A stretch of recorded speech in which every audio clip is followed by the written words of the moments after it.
بسم اللہ الرحمن الرحیم۔ معزز ناظرین، السلام علیکم and welcome to our channel voice of Muslims. معزز ناظرین، ایک دفعہ کا ذکر ہے کہ سلطان محمود غزنوی کا دربار لگا ہوا تھا۔ دربار میں ہزاروں افراد شریک تھے، جن میں اولیاء، کتب اور ابدال بھی تھے۔ سلطان محمود نے سب کو مخاطب ہو کر کہا کہ کوئی شخص مجھے حضرت خضر علیہ السلام کی زیارت کروا سکتا ہے؟ سب خاموش رہے۔ دربار میں بیٹھا ایک غریب دیہاتی کھڑا ہوا اور کہا، میں زیارت کرا سکتا ہوں۔ سلطان نے شرائط پوچھی تو عرض کرنے لگا، 6 ماہ دریا کے کنارے بیٹھ کر چلا کاٹنا ہوگا، لیکن میں ایک غریب آدمی ہوں، میرے گھر کا خرچہ آپ کو اٹھانا ہوگا۔ سلطان نے شرائط منظور کر لیں۔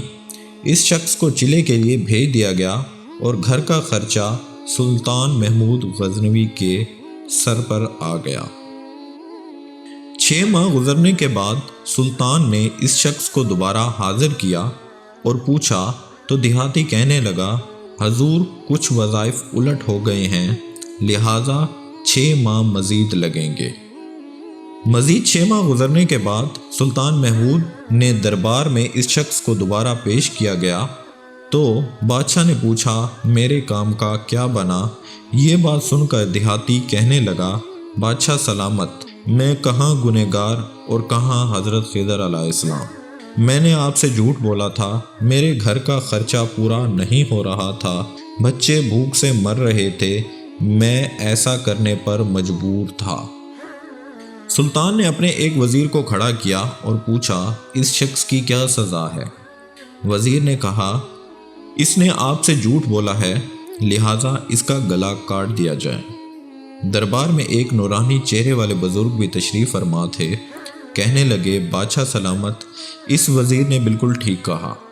بادشاہ نے دوسرے وزیر سے پوچھا، آپ بتاؤ، اس نے کہا کہ اس شخص نے آپ کے ساتھ فراڈ کیا، اس کا گلا نہ کاٹا جائے بلکہ اسے کتوں کے آگے ڈال دیا جائے تاکہ یہ ذلیل ہو کر مرے، اسے مرنے میں کچھ وقت لگے۔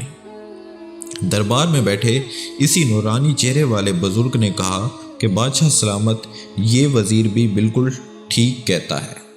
سلطان محمود غزنوی نے اپنے پیارے غلام ایاز سے پوچھا، تم کیا کہتے ہو؟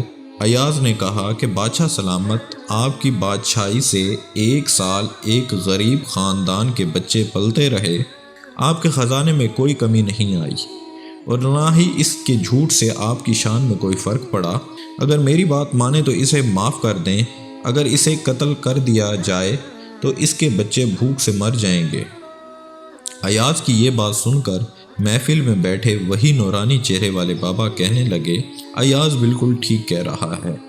سلطان محمود غزنوی نے اس بابا جی کو بلایا اور پوچھا، آپ نے ہر وزیر کے فیصلے کو درست کہا، اس کی وجہ مجھے سمجھائی جائے۔ بابا جی کہنے لگے، بادشاہ سلامت، پہلے نمبر پر جس وزیر نے کہا کہ اس کا گلا کاٹ دیا جائے وہ قوم کا قصائی ہے، اور قصائی کا کام ہے گلے کاٹنا۔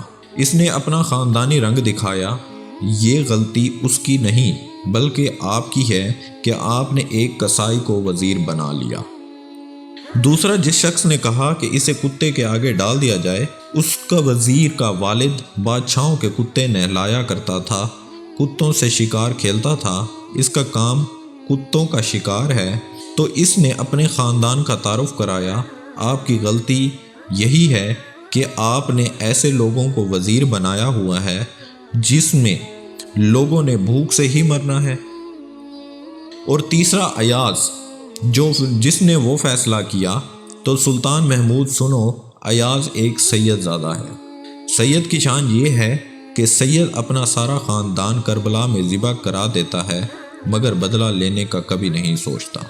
سلطان محمود غزنوی اپنی کرسی سے اٹھ کھڑا ہوا اور ایاز کو مخاطب ہو کر کہتا ہے کہ ایاز، تم نے آج تک مجھے کچھ نہیں بتایا کہ تم سید ہو۔ ایاز کہتا ہے کہ آج تک کسی کو اس بات کا علم نہ تھا کہ ایاز سید ہے، لیکن آج بابا جی نے میرا راز کھولا۔ آج میں بھی ایک راز کھول دیتا ہوں کہ اے بادشاہ سلامت، یہ بابا کوئی عام ہستی نہیں، یہی حضرت خضر علیہ السلام ہے۔ معزز ناظرین، اگر آپ کو یہ ویڈیو پسند آئی ہو تو پلیز اس کو لائک اور شیئر کرنا مت بھولیے گا۔ شکریہ۔